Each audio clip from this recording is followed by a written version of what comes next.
Executives from two of the world's largest social media sites are back on Capitol Hill. It's part of the Senate Intelligence Committee's ongoing probe into fake news and foreign influence that was spread through the web. RT's Sarah Montez de Oca has more.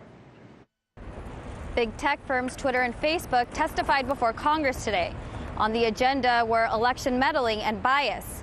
Facebook COO Sheryl Sandberg and co-founder and CEO of Twitter, Jack Dorsey, took the stand to answer some questions. But there were no representatives from Google, and committee members were quick to repeat their disappointment.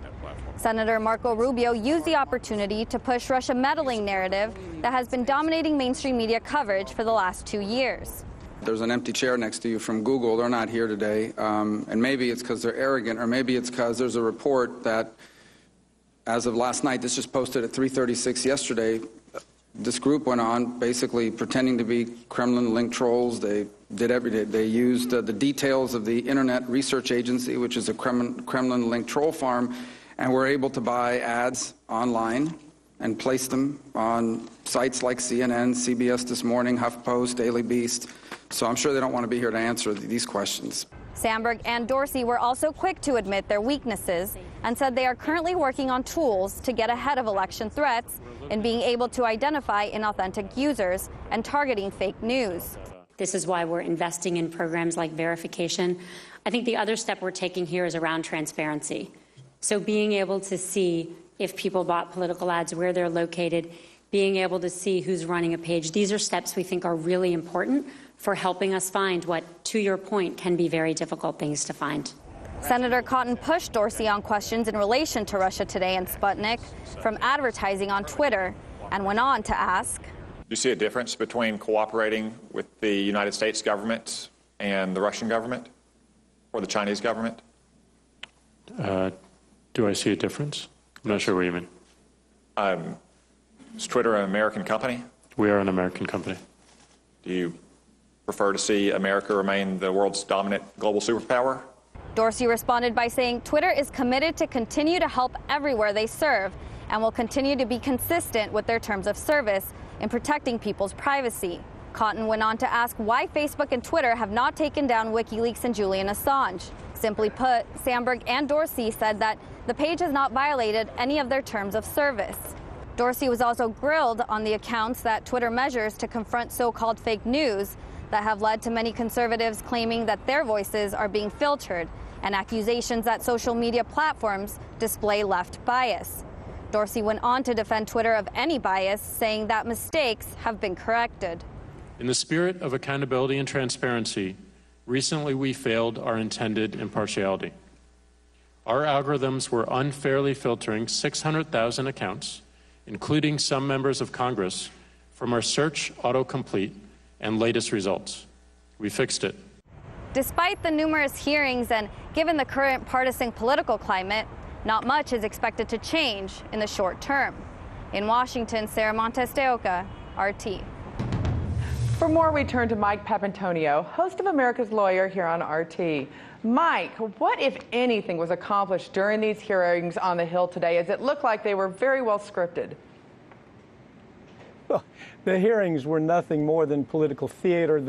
The hearing on election interference was almost laughable. I mean, the very notion that we have a U.S. media spending a gazillion dollars in political ads, and the suggestion that China or Russia or some other country with $150,000 or $200,000 can move an election, that on its very face either makes the American media look like a bunch of boneheads, or it's just an absurd kind of argument.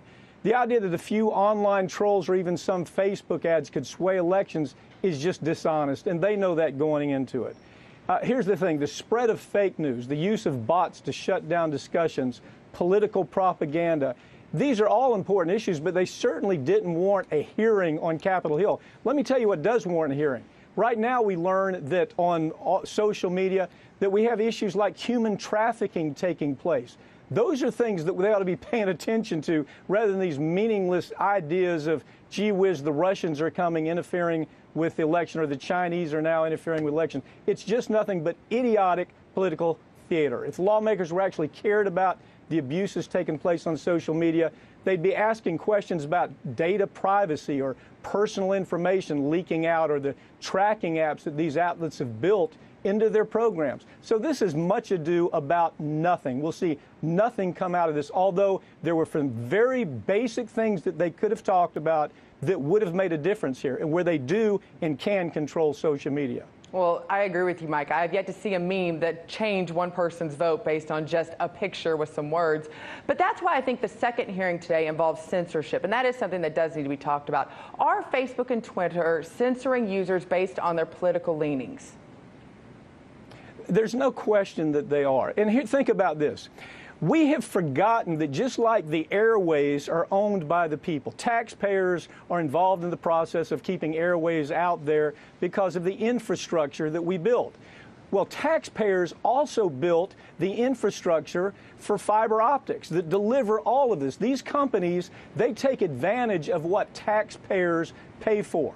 Now, we have a pretty good argument to say we as taxpayers don't want you being our censors. As a matter of fact, when you censor, there's sometimes that you censor and you affect what we call there's something called the Commerce Clause in the United States, and it says, it's part of the Constitution, it says when an entity interferes with the free flow of commerce, then that becomes a process that's illegal. Here you have, let's take Alex Jones. As crazy as the guy is, he nevertheless has a piece of property that has value. He has his program. The program attracts advertisers. When these people shut him down, they interfere with what we call the free flow of commerce.